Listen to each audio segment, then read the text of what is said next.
What do you think of them making a second movie with this? I have mixed feelings, to be honest. I really hope it's going to be awesome and they're going to capture a very confused and rich period with all of the detail and fascinating, intricacy that it deserves. You know, Yeah, and like what made the movie work so well from a plot perspective, I think the three guys who were involved with the screenplay, I know they were nominated for an Oscar. I think they might have won it, but like they changed so much of that script as they were making the film. They brought in, I forget his name, but they brought in a third guy, and the movie was really about a man who wanted to kill another man, like vengeance, and he made it more about a man who had love. Yes, he wanted to kill another man, but he had love because he had hope for this afterlife where he was gonna see his family. And so they made Maximus this guy where, like you said, he's the Roman ideal. He's so humble. He likes to tend his land. He loves his family. That's where he wants to be. But he's a brilliant warrior and swordsman at the same time. Like they do little things where, the battle at the beginning, right. He sees the bird and loves the bird before going into all the bloodshed. And the idea is like he wants to be anywhere else but here. Right.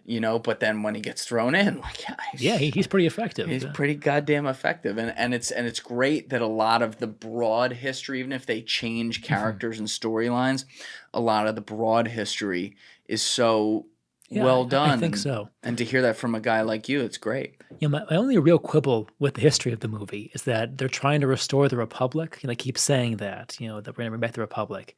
It was way too late to bring back the Republic. You were 2 centuries too late.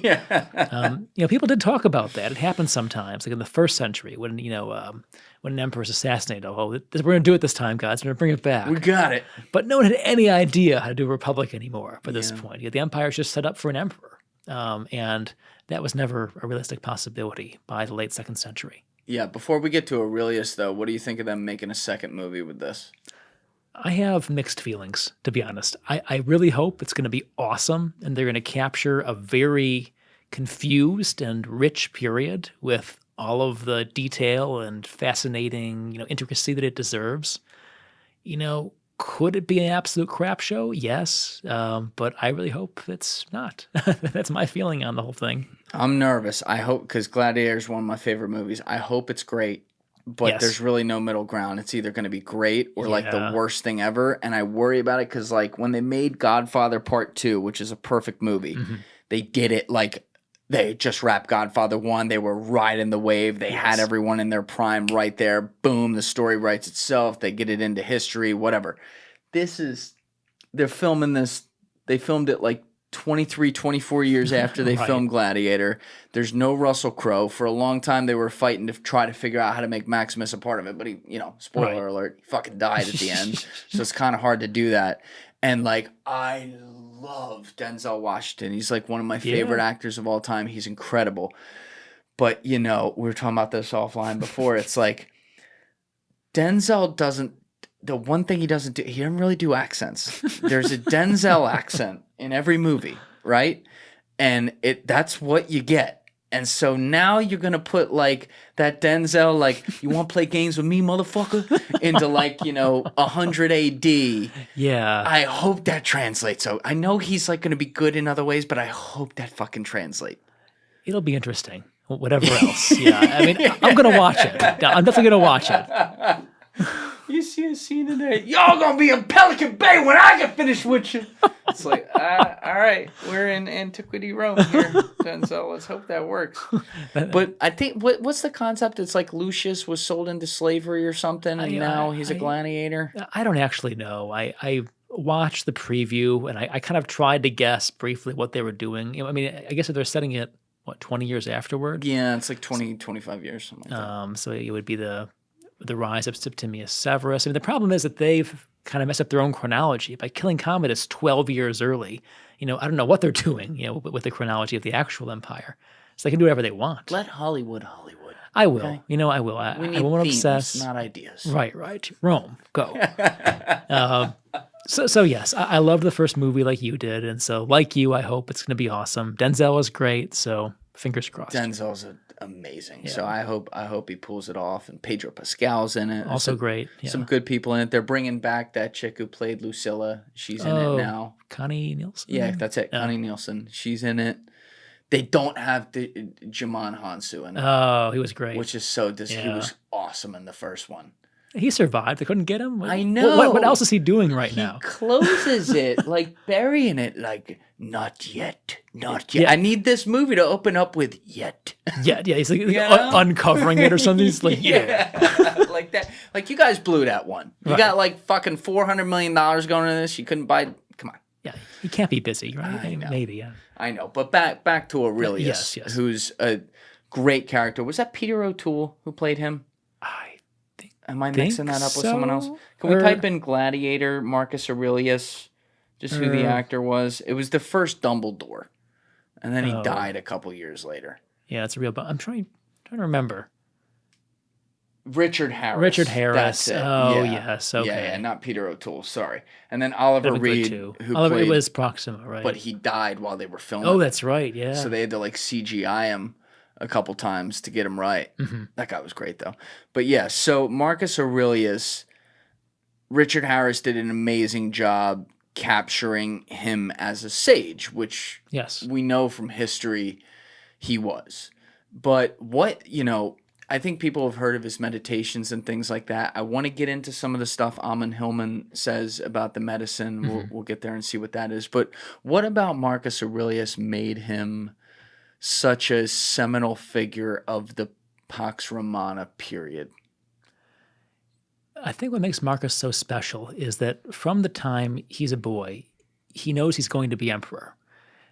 And unlike most of us who know we're going to have absolute power, this fact kind of terrifies him. He honestly wants to be a good person and to rule as conscientiously and as well as possible. And for that, he turns to Stoicism. And many Romans had before him, but no emperor ever took it so seriously as Marcus did. Even as a young man, he is constantly thinking about whether what he's doing as emperor or as a person conforms with Stoic principles. And so reading his meditations, which are actually called something like his thoughts to himself or jottings to himself, we see somebody who has absolute power who is genuinely concerned about misusing that power. I think most people who have that kind of power either abuse it gleefully or just don't think about it. Here's someone who's being deeply thoughtful about what power really means and how it should be used. And that gives him so much appeal, I think. Most of us can't imagine being Roman emperor, or not in any real sense, but we can identify with somebody who's trying to make sense of their lot in life, to make the most of the cards they're dealt. He's dealt some pretty good cards, honestly. He's the emperor of Rome, but he's still anxious about this. He still is worried about doing the right thing. And so, he's kind of come into vogue recently. Stoicism's come into vogue recently in a way that I wouldn't have thought possible even 10 years ago. But I think beyond the hype, there's real substance. He's worth learning about. How was he in the hereditary line? Was it directly his father was the emperor? No, he's adopted. So there's the five good emperors who are all adopted. So he's adopted by Antoninus Pius, but he's really adopted in the reign of Hadrian. His successor before him. He kind of makes it clear he wants Marcus to be the emperor after Antoninus Pius. So he knows from boyhood he's going to be emperor.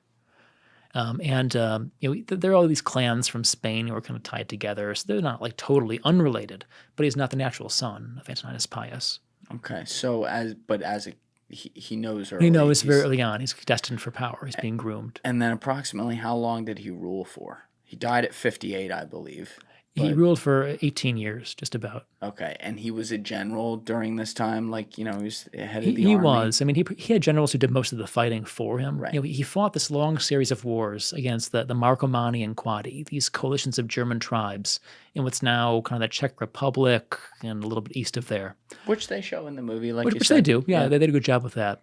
But, he had the bad luck to become emperor at a time when both plague comes into the empire, the Antonine Plague, which may have been some kind of smallpox, we aren't totally sure, which kills a huge number of people. And then these invasions come in from the north, and they make it all the way to Italy, which is terrifying. It hadn't happened in centuries. And at a time when the empire is hemorrhaging men, he has to push them back. And so, it's a colossal effort, and he manages it, but not easily. And it takes year after year of grueling campaigning up in the northern woods. How big was his army? I mean, he had a large, probably a third of the Roman army, which then had close to 400,000 men. 400,000? A third of that, let's say. So probably over 100,000 men are involved in the operations. But they're kind of in smaller units moving across a very complicated battlefield. And there are large set-piece battles, but a lot of skirmishes in the woods and mountains. It's very complicated, messy fighting. Did these Germanic tribes, because they were from areas outside of Rome, they kind of had their own little empire of Germany? Is that fair to say? Not in the same way the Romans did. I mean, they had their own areas they dominated, but it was much more fluid. Tribes would migrate, tribes would move. And so there wasn't a sense of this land belongs to the Vandals or the Saxons or whatever. They're kind of in this general region, and individual chieftains, within their tribal structure have more or less power from generation to generation. So it's just much more fluid. Okay. Watching the video, guys. If you haven't already subscribed, please smash that subscribe button and check out this clip's full podcast episode by clicking here or in the description below.